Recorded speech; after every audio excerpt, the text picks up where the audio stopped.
So sekarang aku dah ready dengan 4 barang. 4 barang Tisu, stokin, limau. Okay. Aku punya penimbang dah setting dekat 0 gram. First kali aku nak timbang baju aku. Okay. Baju ni hanya seberat 69 gram saja tau. Maksudnya berat dia lebih kurang sebiji limau nipis. 67 gram. Sepasang stoking 66 gram. Dan tisu ni pun dah pakai, tak tahulah tinggal berapa lay. Ngam-ngam dengan berat tisu ni. Ringan So itulah berat baju ni. Hanya seberat 69 gram. So dah tengok kan, sehelai baju ni berat dia 69 gram je.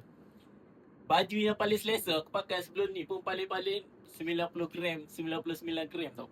Yang ni paling ringan. Dengan kainnya bayang macam ni. Padu serius. Kalau pakai buat lari, confirm selesa dan tak panas. So baju ni kau nak beli dekat mana, kau tekan je dekat beg kat bawah cepat-cepat. Sementara ada saiz, sementara ada colour yang kau nak. Kalau lambat kau habis. Sekarang Coolmate buat 20% discount sempena pembukaan dia dekat Malaysia. Kalau lambat habis. Okay, mantap.